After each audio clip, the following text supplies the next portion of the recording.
with only 2% of the world's oil reserves. Oil isn't enough. This country needs an all-out, all-of-the-above strategy that develops every available source of American energy. Because it's so big, energy is so big, it's like all-encompassing everything. You make donuts and the ovens and the trucks that deliver them, and no matter what you do, it's so much about energy. We have an obligation, not to ourselves, but to our children and grandchildren, to confront it. I'm proud of how America, at last, is stepping up to the challenge. We're still going to need oil and gas for a while. Solo 10 años después del 2008, Estados Unidos pasó de ser un lugar de una producción de petróleo que caía lentamente a más que duplicar su producción y reclamar su lugar como el mayor productor de petróleo del mundo. Pero hay algo peculiar: Estados Unidos está enviando casi un tercio de su petróleo solo para intercambiarlo por petróleo de otro lugar. Esta es la historia de la revolución petrolera salvaje de Estados Unidos y por qué aún Estados Unidos no tendrá independencia energética. Para entender la relación de Estados Unidos con el petróleo, comencemos con un rápido repaso. Durante la mayor parte de los últimos 150 años, Estados Unidos ha sido el lugar para obtener el petróleo. Perforaban casi todo y también usaban la mayor cantidad de petróleo en el mundo y lo siguen haciendo.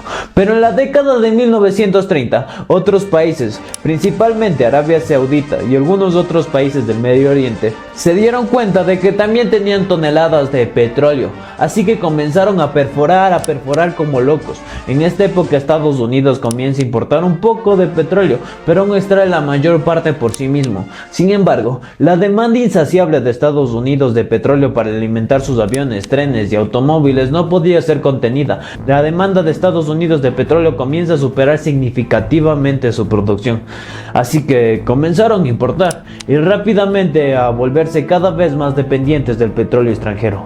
Incluso en 1973, después de que Estados Unidos diera dinero a Israel, enemigo de Arabia Saudita en la guerra del Yom Kippur, ellos y otros exportadores de petróleo árabes dijeron algo así como: le diste dinero a mi enemigo, pues no más petróleo para ti, y las importaciones se fueron en picado. Entonces Estados Unidos no producía suficiente petróleo para compensar esta pérdida, así que simplemente no había petróleo para los consumidores. Las gasolineras se quedaban sin gasolina y los surtidores de gasolina estaban vacíos. Eso significaba que no más viajes por carretera, no más transporte de suministros, no más megafábricas que usaban gasolina como combustible.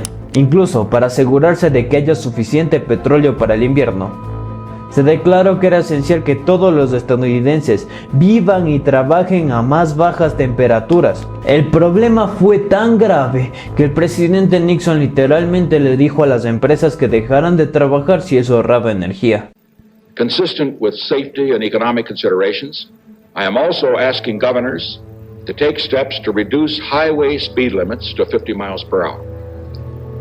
This action alone, if it is adopted on a nationwide basis, could save over 200,000 barrels of oil a day, just reducing the speed limit to 50 miles per hour. If shortages persist despite all of these actions and despite inevitable increases in the price of energy products, it may then become necessary to take even stronger measures. Y es aquí cuando Estados Unidos realmente comienza a hablar sobre esa cosa llamada independencia energética. ¿Y por qué no tienen? Nixon prohíbe las exportaciones del petróleo de Estados Unidos y hace un plan para construir 1000 plantas de energía nuclear para el año 2000, lo cual nunca se hizo. Pero según una estimación, si todas esas plantas de energía nuclear realmente se hubiesen construido, Estados Unidos hubiese podido satisfacer el doble de su demanda de energía en 2022.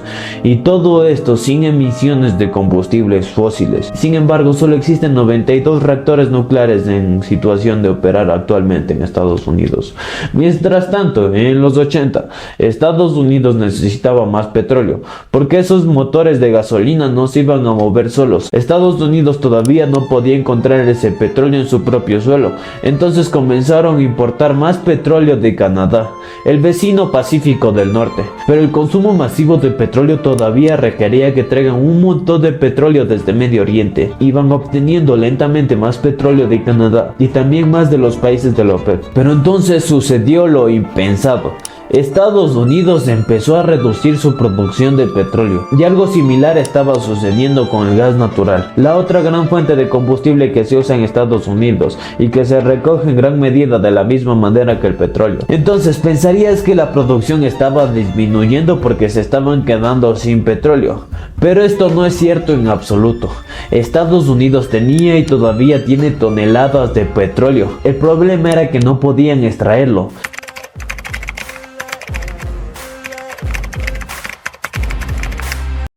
Esta es la formación de Bernard Shell y en 1995 el gobierno de Estados Unidos dijo que tenía toneladas de gas atrapado en él, pero era de tipo no convencional. Verás, existen dos formas en que el petróleo que queremos extraer tiende a existir bajo tierra, convencionalmente y no convencionalmente. Los pozos de petróleos convencionales eran simplemente como un gran charco de petróleo debajo del suelo, en el que solo tienes que colocar una especie de sorbete gigante para extraer cantidades ingentes de petróleo. Y sí, en el planeta aún tenemos muchos pozos de este tipo, así como Arabia Saudita y el Medio Oriente, que básicamente tienen ese tipo de petróleo en abundancia. Por eso es súper barato extraerlo ahí. Pero esta formación de Bernard Shell no es así. Está compuesta por grandes rocas llamadas esquistos, los cuales tienen gas natural y algo de petróleo atrapado dentro de ellas. Pero la pregunta es ¿cómo carajos entrar? La gente ha conocido la respuesta durante mucho tiempo: fracturar la roca o fracking. Pero el fracking tenía un problema: no siempre salía bien. Las explosiones que se usaban para romper los esquistos podían hacer que todo el petróleo se perdiese. Entonces imagínate gastar millones de dólares para romper una piedra y que adentro no haya nada.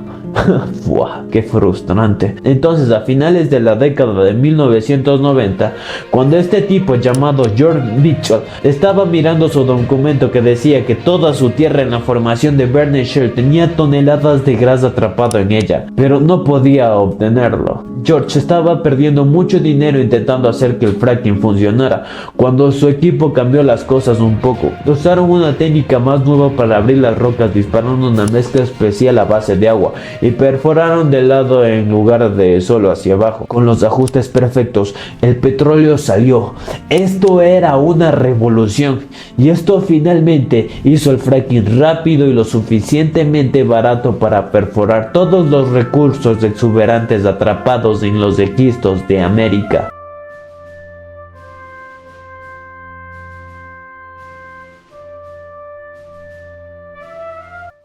Durante algunos años los productores todavía estaban escépticos, pero luego en 2008 los precios del petróleo alcanzaron máximos históricos, las tasas de interés alcanzaron mínimos históricos y desde 2008 hasta 2018 Estados Unidos obligó su producción de petróleo. En 2015 levantaron la prohibición de exportar petróleo de Estados Unidos, lo que explica este gráfico. Este aumento no se debe al 100% al fracking, pero es principalmente por ello. Esto explica cómo llegaron a donde están, donde Estados Unidos tiene una cantidad sorprendentemente alta de petróleo. Pero aún hay algo extraño sucediendo. Estados Unidos produce casi la misma cantidad de petróleo que los estadounidenses usan todos los días, y sin embargo envían una gran parte de él afuera del país, solo para intercambiarlo por petróleo de otros países y traerlo de vuelta a Estados Unidos. Y existen algunas extrañas logísticas que explican por qué se está llevando a cabo este intercambio internacional de petróleo. Así que hablemos de la refinación. Para que el petróleo de cualquier lugar del planeta se use, primero tiene que ser refinado. De lo contrario es solo un espeso lodo negro y tóxico que realmente no se usa para nada.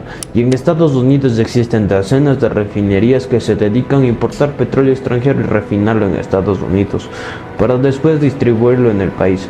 Por ejemplo, refinerías en California, donde su petróleo llega de países como Argentina, Guyana, México, incluso Corea del Sur. También Michigan, un estado al norte de los Estados Unidos, donde su petróleo llega desde Canadá. Y para que veas el curioso fenómeno que se produce en Estados Unidos, incluso Texas, que es el mayor extractor de petróleo de la nación, importó 26 millones de barriles en 2023. Entonces, esto parece raro.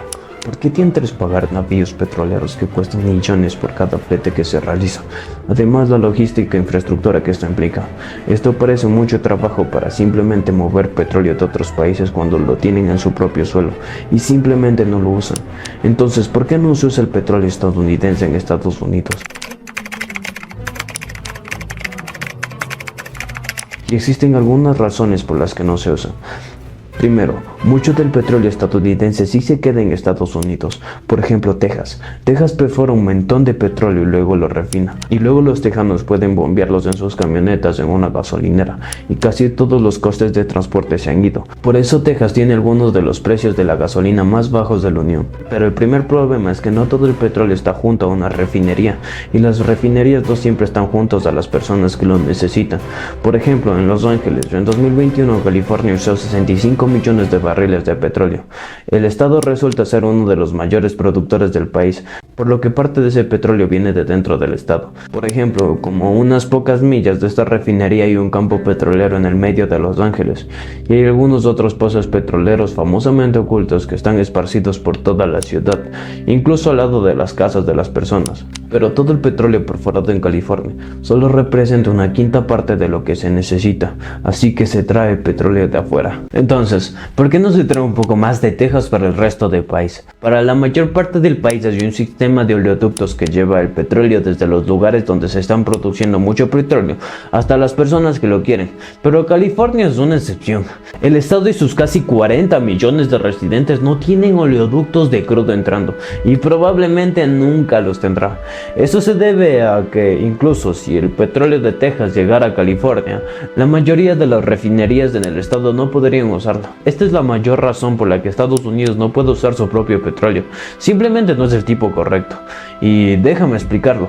Imaginemos que hay dos tipos de petróleo en el mundo. Uno es de fresa y el otro de chocolate. Durante mucho tiempo Estados Unidos produjo mucho petróleo de chocolate, así que para usarlo también se crearon muchas refinerías que convierten el chocolate en oro. No oro real, pero ya entiendes lo que quiero decir.